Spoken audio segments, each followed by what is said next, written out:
Assalamualaikum semuanya, kembali lagi bersama channel Misbar. Di video kali ini aku akan menceritakan film berjudul Cold Zone. Bercerita tentang sebuah bencana mengerikan akibat pemanasan global yang sangat parah. Nah, gimana kisah film ini? Sebelum lanjut jangan lupa like, komen, share, dan subscribe ya sob, biar kalian gak ketinggalan video terbaru dari channel Misbar.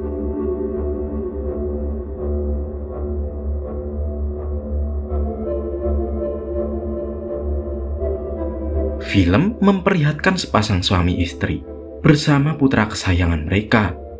Mereka pergi ke Alaska untuk melakukan beberapa pekerjaan sekaligus berlibur. Kebetulan Roger bekerja sebagai pemerhati lingkungan dan istrinya adalah seorang dokter. Sesampainya di Alaska, mereka disambut oleh Claire yang merupakan warga lokal dan sudah mengenal keluarga Roger. Tomorrow out for dinner. No, they're in New Mexico at a house in Miami. Is it? Wait. Keesokan harinya Roger berjalan sendirian menembus hutan Pemberton dan melaporkan jika sudah 3 jam dia sama sekali belum melihat jenis burung apapun. Padahal seharusnya bulan ini adalah bulan-bulan para burung berimigrasi. Di sekitar hutan tidak jauh dari tempat dia berdiri, Roger tanpa sengaja menemukan seekor burung yang mati. Dia lantas membawa bangkai burung tersebut sebagai bahan penelitian dan bergegas melanjutkan penelitiannya. Tak berselang lama Roger tiba di sebuah rumah yang diselimuti oleh salju yang tebal. Rumah itu adalah rumah Dr. Tim, yang juga anggota komunitas Persatuan Iklim Darurat. Mereka pun akhirnya asik berbincang tentang perubahan iklim yang sangat ekstrim akibat ulah manusia, yang mengakibatkan pemanasan global. Tak lupa Roger juga menunjukkan bangkai burung yang dia bawa, yang mana burung tersebut membeku seperti es batu. Keesokan harinya Dr. Tim bersama Roger pergi ke sebuah pusat penelitian cuaca. Tapi sesampainya di sana, mereka sama sekali tidak melihat ada tanda-tanda kehidupan. Karena penasaran mereka mencoba untuk masuk ke dalam. Namun anehnya saat pintu dibuka, Dr. Tim mendapati ruangan juga sangat gelap. Karena penasaran Roger bersama Dr. Tim masuk ke dalam. Dan rupanya mereka menemukan petugas telah tewas karena membeku. Singkat cerita, Dr. Tim dan Roger lalu mencoba mencari tahu apa yang telah terjadi dengan petugas-petugas itu. Roger yang berhasil menyalakan generator akhirnya membuat lampu-lampu di dalam ruangan menyala, termasuk perangkat komputer. Tiba-tiba suara alarm berbunyi. Data di komputer menunjukkan jika terdapat penurunan suhu yang sangat drastis. Sadar jika kemungkinan mereka dalam bahaya, Dr. Tim bergegas menghubungi Roger dan memintanya untuk segera masuk ke dalam. Tapi sayangnya Roger tidak mendengarkan panggilan itu. Malah Roger tanpa sengaja kembali menemukan satu jenazah petugas yang mati karena membeku, seperti keadaan petugas yang berada di dalam. Dan angin beku yang tiba-tiba datang berhembus rupanya menjadi penyebab utama para petugas tewas dan burung-burung mati. Dr. Tim kemudian menjelaskan kepada Roger jika saat ini mereka terjebak di tempat tersebut karena angin beku kemungkinan akan kembali berhembus dan lebih lama dari sebelumnya. Penyebabnya pun tidak lain karena efek pemanasan global yang membuat lapisan ozon berlubang hingga menyebabkan perubahan iklim yang sangat drastis. Dr. Tim juga menambahkan jika saat ini mereka tidak bisa berbuat apa-apa dan hanya bisa menunggu.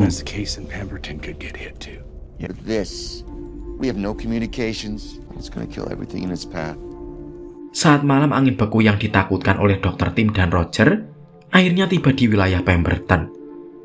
Di tempat lain secara kebetulan, malam itu Jordan menemui Suster Letty untuk bertanya-tanya soal Claire. Saat sedang berbincang, tiba-tiba listrik padam.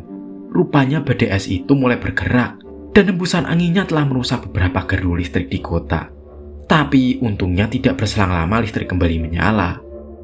Jordan yang tertidur karena menunggu ibunya yang masih bekerja, dia pun terbangun saat sang ibu menghampirinya. Belum lama ngobrol, tiba-tiba seseorang pasien dengan luka di tangannya datang dan meminta untuk diberikan perawatan.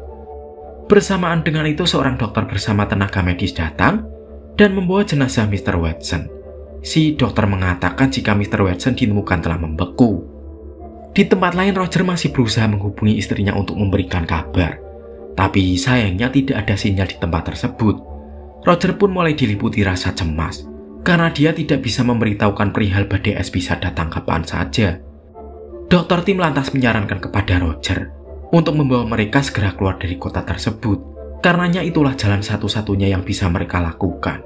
Menurut Dr. Tim ada sebuah helipad di sebelah utara kota yang jaraknya sekitar 2,5 km dari sana.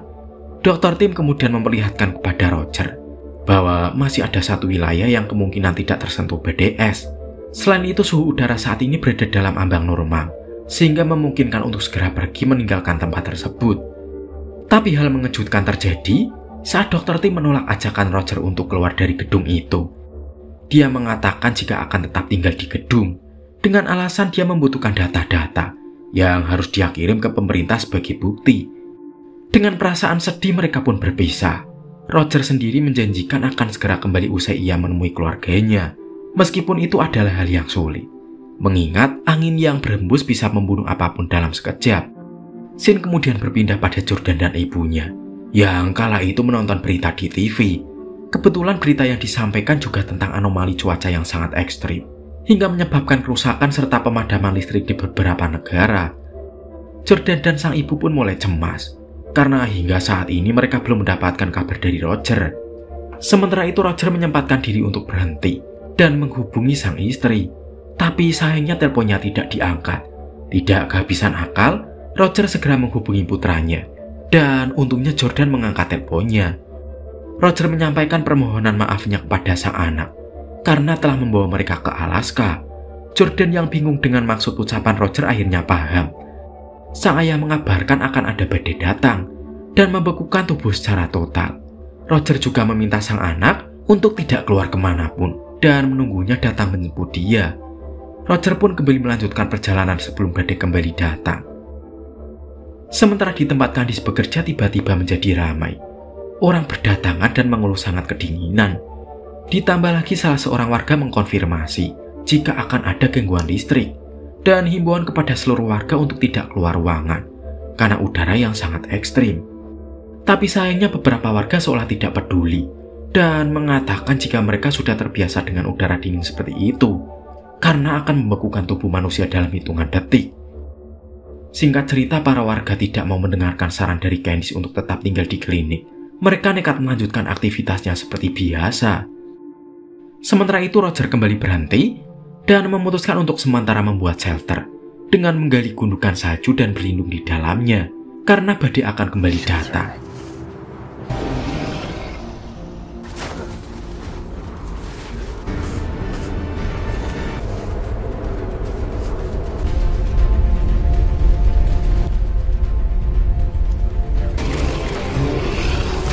Scene kembali berpindah pada Candice yang menemukan sebuah pesan tertulis dari Jordan jika dia akan menjemput Claire. Tentu saja hal ini membuat cemas Candice, mengingat badai es sewaktu-waktu bisa mengancam keselamatan putranya. Badai es yang dikhawatirkan akhirnya datang juga. Untungnya Jordan tiba di rumah Claire tepat waktu. Sesudah badai berlalu, Roger segera keluar dari tempat persembunyiannya dan kembali melanjutkan perjalanan. Sesampainya di titik awal dia memulai penelitiannya, Roger membuka handphone dan didapati sebuah pesan dari Candice tentang Jordan yang menyusul Claire. Sayangnya saat pesan tersebut akan dibalas, HP Roger mati karena kehabisan baterai. Dia pun segera berlari sekencang mungkin untuk menyusul Candice. Tiba-tiba alarm jam milik Roger kembali berbunyi, yang menandakan jika badai es akan kembali datang. Roger mencoba membuka pintu-pintu minimarket di seberang jalan yang dia lewati. Tapi sayangnya tidak ada satupun yang bisa dibuka. Dia kembali berlari dan berhasil menerobos masuk ke dalam sebuah gedung. Di sanalah dia bertemu dengan salah seorang warga bernama Fiona yang sama-sama berlindung dari udara yang super dingin itu. Tapi menurut Roger, ruangan tersebut tidaklah cukup kuat untuk bisa menahan badai es yang akan menerjang kota. Dia pun mengajak Fiona untuk masuk ke ruangan pendingin, karena ruangan tersebut tidak akan terasa dingin ketika badai es menyapu kota. Singkat cerita, Roger dan Fiona tiba di klinik. Akhirnya Roger berhasil bertemu dengan sang istri. Dia pun menanyakan pada Jordan yang saat ini masih terjebak di rumah Claire. Mereka pun berunding untuk mengambil langkah selanjutnya, yaitu menuju bandara untuk terbang dan meninggalkan Pemberton. Menurut perhitungan Roger, badai es akan kembali berhembus sekitar 1 jam 21 menit lagi. Artinya istrinya masih memiliki waktu untuk kembali ke toko bersama Fiona mengambil truk bermesin pendingin. Sedangkan dia sendiri akan pergi menjemput Claire dan Jordan. Akhirnya Roger berhasil menemukan Jordan dan Claire yang semula dianggap telah membeku karena tidur di lantai. Namun untungnya 2 remaja itu selamat, dan mereka segera bergegas meninggalkan pondok untuk kembali ke klinik.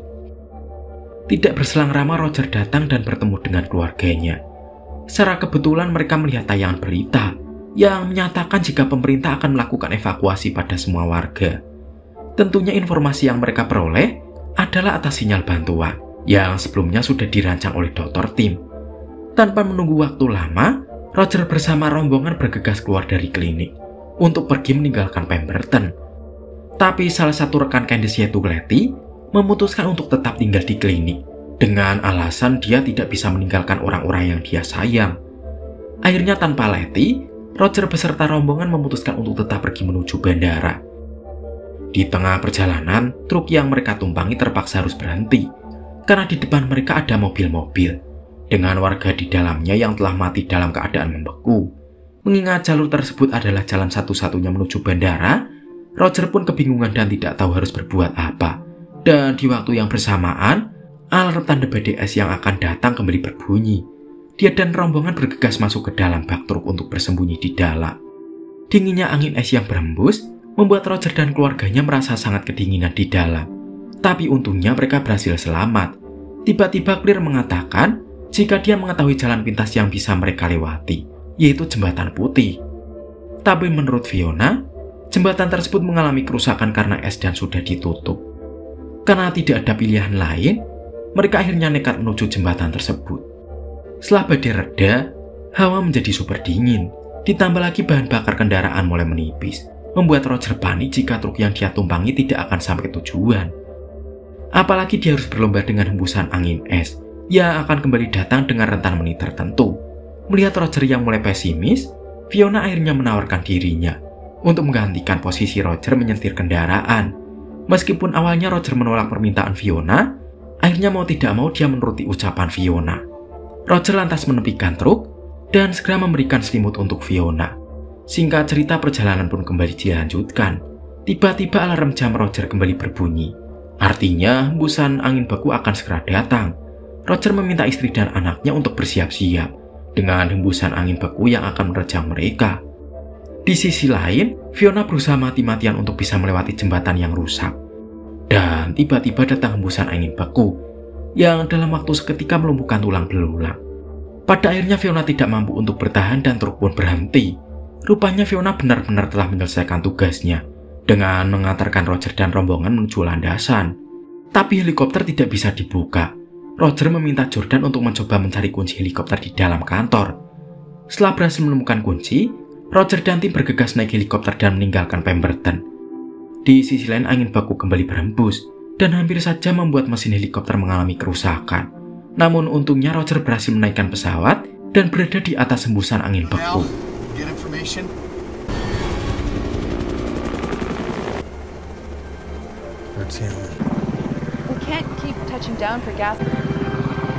Di akhir kisah, Roger dan rombongan berhasil selamat dari bencana BDS. Sementara itu, Dr. Tim tidak banyak diceritakan dalam film ini, meskipun berhasil mengirimkan sinyal kepada pemerintah. Kemudian, film pun akhirnya berakhir.